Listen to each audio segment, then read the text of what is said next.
Hi friends, कसे आहात? आमचे एक मित्र आहेत, त्यांचं नाव आहे मदन. काल आमची भेट झाली खूप वर्षानंतर. खूप जुना आहे तो माझा मित्र आणि फार वर्षानंतर आम्ही भेटलो. त्याची घटना ऐकून मलाही दुःख झालं आणि तो दुःखी दिसलाही. तो दुःखी दिसला म्हणून मी त्याचं मन मोकळं करण्याचा प्रयत्न केला आणि जेव्हा मी त्याला जबरदस्ती केली सांगण्यास, तेव्हा त्यानं त्याचं मन मोकळं केलं माझ्याजवळ. एका गोष्टीचं दुःख होतं आहे की तो म्हणत होता त्याची पत्नी त्याच्या आईला नीट व्यवस्थित बोलत नाही, तिचा अपमान करते. हा अपमान त्याच्यासमोरच होतो.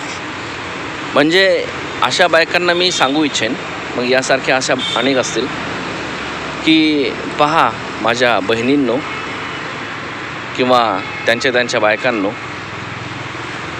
जर का समजा तुमच्या घरामध्ये तुमची जर सासू नसते तर तुम्ही खुश राहिला असताना. म्हणजे ती दिसते म्हणून तुमच्या डोळ्यामध्ये खुपते का?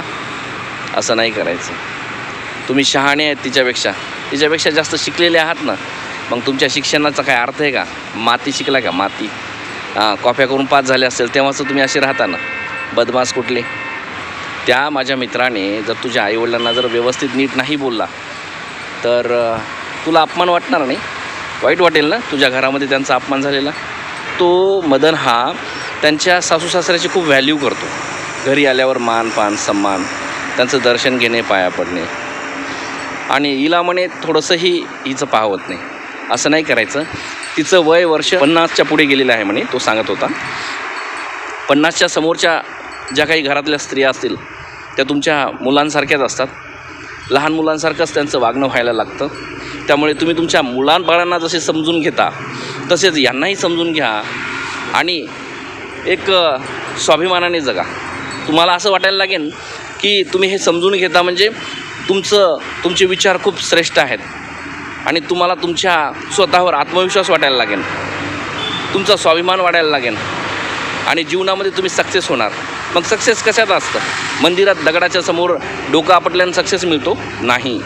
4 चौघामध्ये 2 माणसांना किंवा 4-5 माणसांना असं समजून घेणे, हा संस्कार स्वतःमध्ये जेव्हा असतो ना, तो त्याला स्वतःला जर माहीत असेल ना तर त्याचा आत्मविश्वास वाढतो आणि प्रत्येक कार्य तो नेटाने करतो. त्याला यश मिळायला कोणतीही प्रकारचं अडचण त्याला अडवणार नाही. तो सगळ्या अडचणीतून सामोरे जाणारा असतो, म्हणून त्याला कधीच अपयश येत नाही. मग माझ्या बहिणींना मी सांगेन की तुम्हालाही अपयश नको आहे ना, तुम्हालाही श्रेष्ठ स्त्री बनायचं आहे ना, मग अशी श्रेष्ठ स्त्री बनत असते. कारण स्त्री ही आई पण असते. मग आई असते म्हणजे आई ही समजदार असते आणि आई हा शब्द मिळणं म्हणजे एवढं सोपं नाही बाबू. बापापेक्षाही श्रेष्ठ शब्द आहे तो. मुलं शेवटी तिलाच मानतात, बापांना कमीच मानतात. मग मला एवढंच म्हणायचं आहे की तुमचा हा आई जो शब्द आहे त्याचा मान त्या मुलाबाळांमध्ये ठेवा आणि तुम्ही चांगलं जगा आणि माझ्या मित्राला चांगला सन्मान द्या किंवा त्याच्यासमोर त्याच्या आईला तरी चांगलं बोला. बाकी मग माघारी काही असो, त्याचं मन दुखू देऊ नका. तो तरुणपणामध्येच म्हातारा दिसायला लागला म्हणजे विचार केल्यामुळे किंवा विचार करून त्याची मानसिकता एवढी ढासळून गेली की त्याचं शरीरसुद्धा त्याला साथ देत नाही आणि तो बिमार पडायला लागतो. हे योग्य नाही. त्याचं शरीर पाहिल्यास मला असं वाटलं की तो आजारी माणसासारखा तो मला दिसला, पण त्याचा खरा आजार त्याच्या मनातच आहे, त्याच्या शरीरात नाही. त्यामुळे कृपया तुम्ही त्याला साथ द्या आणि तुमचा परिवार पुढे न्या. कारण त्याला जर तुम्ही टेन्शन दिलं तर त्याचे प्रत्येक काम नेटाने करू शकणार नाही. त्याच्या प्रत्येक कामात त्याला अडथळा निर्माण होईल, कारण त्याच्या डोक्यामध्ये तो संभ्रम चालूच असतो.